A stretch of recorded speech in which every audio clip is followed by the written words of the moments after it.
네, 무박 4일 마라톤 협상, 일촉즉발 전쟁의 위기, 준전시 상태, 피말리는 시간의 연속 며칠 지났습니다. 드디어 남북 고위 당국자 접촉 공동 보도문이 발표됐습니다. 이 의미와 배경, 앞으로의 전망 등을 해보도록 하겠습니다. 김정봉 한중대 교수, 대통령 비서실 통일외교안보정보 비서관을 지내신 분입니다. 안녕하십니까? 요즘 바쁘시죠? 네, 안녕하세요. 네. 전문을 보시고 네. 여기까지 오는 과정에서 참 양쪽이 힘들었겠다. 그러나 이것이 고비였을 것이라고 생각하는 건 어떤 겁니까? 제일 어려웠던 부분이 네. 바로 합의 내용 2항에 네. 북한 측이 우리 지뢰 도발 사건에 대해서 네. 사과를 해야 되는데 네. 그 사과를 하는 부분에 표현 부분에 있어서 네. 가장 큰 진통을 겪었다고 생각이 됩니다. 네. 그러니까 보면은 우리가 요구했던 네. 것은 주체를 명시하고 누가 잘못했는지 주체를 명시하고 네. 그다음에 이제 어떤 사건을 벌였는지에 대해서 네네. 그거를 이제 명시하라는 요구했는데 이 사람들이 그걸 분명히 했습니다. 보니까 네. 북측이 이렇게 얘기를 했고 그다음에 지뢰 폭발로라고 명시를 했고 네. 남측 군인들이 부상을 당했다는 분을 명시를 했고 그다음에 유감을 표명하였다는 표현이 있기 때문에 네. 박근혜 대통령께서 앞으로 도발의 악순환을 끊겠다라고 네. 하는 부분에 있어서 그래도 나름대로 아쉽긴 하지만은 네. 상당 부분 우리 요구가 반영된 것으로 생각이 됩니다. 네. 지금 김 교수님 말씀 들으면서 제가 이 항을 보니까 북측은 최근 군사 분계선 비무장지대 남측 지역에서 발생한 지뢰 폭발로 남측 군인들이 부상당한 데 대하여 유감을 표명하였다 이렇게 됐는데 네. 우리 쪽 지역에서 지뢰 폭발로 우리 군인들이 부상을 당했는데 북한 측에서 유감을 표명했다. 그러니까 결국은 우리가 한 것이다. 이렇게 해석할 수 있다는 얘기시죠? 네, 맞습니다. 북한이 네. 스스로 자기들의 도발을 한 것을 인정을 한 것으로 됐습니다. 네. 북한이 이걸 인정하기 전에는 바로 김영철을 통해서 그다음에 유엔 주사 대사, 그다음에 중국 제대 대사 등을 통해서 네. 자기들이 한 적이 없다라고 이제 발뺌을 했는데 네네. 이번에 분명히 자기들의 책임을 확인을 한 것으로 이렇게 평가가 됩니다. 네. 그동안 해놓고도 안 했다는 게 한두 가지가 아닌데 이번에 이러한 우리의 강경한 입장이라고 할까 대응이 통했던 것은 무엇이라고 보십니까? 북한이 우리의 강경한 입장에 대해서 고개를 숙일 수밖에 없었던 것이 바로 대북 확성기 방송입니다. 네네.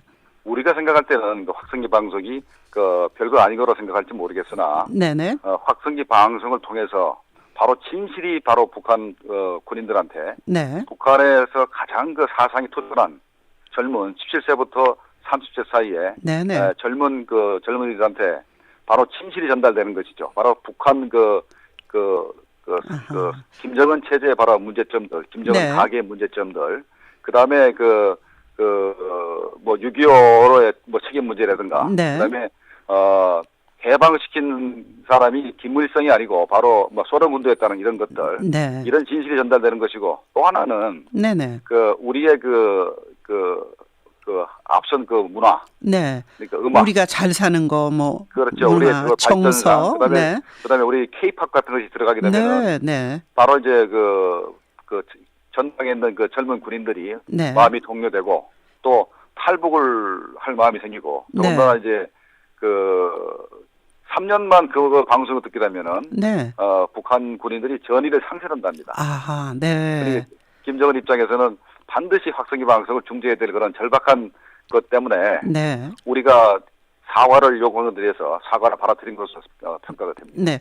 사실은 이제 지뢰 폭발 이후에 우리가 계속 사과를 요구했을 때 안 했다고 발뺌 빼다가 또 조금 있다가 너 포격을 그쪽에서 가해오고 그러는데 우리도 맞받아 쳤고 그래서 아마 옛날 수법으로 북이 이번에 그렇게 할까 이렇게 생각했는데 통했다는 것은 확성기 방송이 그만큼 강력한 응징의 한 수단으로 됐다는 걸 그쪽이 인정했다 이렇게 봐도 되겠군요. 네, 맞습니다. 네. 그런데 또 하나는 이번에는 이제 이러한 사태, 응급 사태에 대한 해결도 있지만 추석을 계기로 해서 흩어진 가족 이산 상봉 얘기가 있거든요. 네. 이 6개항을 보면서 하나는 이번 사태에 대한 강력한 응징이랄까 대비고 또 하나는 앞으로의 미래에 관해서 논의했다 이렇게 봐도 되겠습니까? 맞습니다. 첫 번째 항에 보면은 네. 앞으로 이제 그 남북 간의 그 대화 협상 앞으로의 그 관계 발전 문제를 위해서 네. 서울과 평양에서 당국 간 회담을 개최하기로 합의를 했습니다. 그래서 현재 남북 간에 걸려 있는 뭐 오이사조치 해제 문제, 네. 그다음에 금강산 관광 재개라든가 네. 또 우리 정부가 제안했던 그 DMZ 내에 그 세계 평화공원을 만드는 문제라든가 네. 네. 뭐 경원선 연결 이런 그 다양한 문제들을 포괄적으로 논의하게 되고 또 하나는 그 우리가 또 가장 중시하는 것이 바로 이산상봉입니다. 네. 네. 이산상봉 문제인데 이산상봉 문제를 하기로 논의하기로 한 것인데 이산상봉 이번에 지난 대통령이 8.15 선언 때 그렇죠. 이산 과정의 전면적인 그 네. 심사 확인을 그 요청을 했습니다. 명단을 보냈는데 네. 이번에 이게 분명히 그 이산상봉이 그 5항에 명시됨으로 해서 네. 추석을 계기로 해가지고 일단은 이산상봉이 이루어질 것으로 보입니다. 네. 마지막으로 이런 합의문 도출까지의 주변국이 어떤 도움이나 압력이 작용했다고 보시는지 또 하나는 앞으로 남북관계가 어떠한 방향으로 갈 것인지 말씀해 주십시오. 주변국의 압력은 미국이 네. 북한이 도발하면은 한미 동맹에 의거해서 응징하겠다는 태도를 보임으로써 네. 북한이 도발을 막고 결국 북한이 먼저 고개를 숙이고 회담을 재하게 만드는 게 가장 큰 것이고 네. 그다음에 중국도 네네. 북한과 중국의 국경 지역에 군사력을 전개함으로써 북한이 도발하지 못하도록 네. 이렇게 무언의 그 군사적 위협을 압력을 했었죠. 네. 압력을 가했죠. 그 바람에 이제 북한이 빠른 시간 내에 우리한테 회담 제의를 해서 현재 그 성사된 것이고 네. 앞으로 남북 관계는 지금보다 상당히 상당히 진전될 것으로 보이는데 네. 다만 북한이란 그 체제 자체가 네. 남북 관계가 너무 이렇게 또 개선이 되면은 한 번쯤 다시 도발을 해서 이 도발을 가지고 남북 관계 개선의 그 수위를 조절해 나가는 그런 특성이 있습니다. 네, 네. 그런 것에 대한 조심하면서 그러나 문호는 지금보다 열릴 것이다 이런 말씀이시군요. 오늘 말씀 고맙습니다. 네. 네, 감사합니다. 네. 김정봉 한중대 교수였습니다.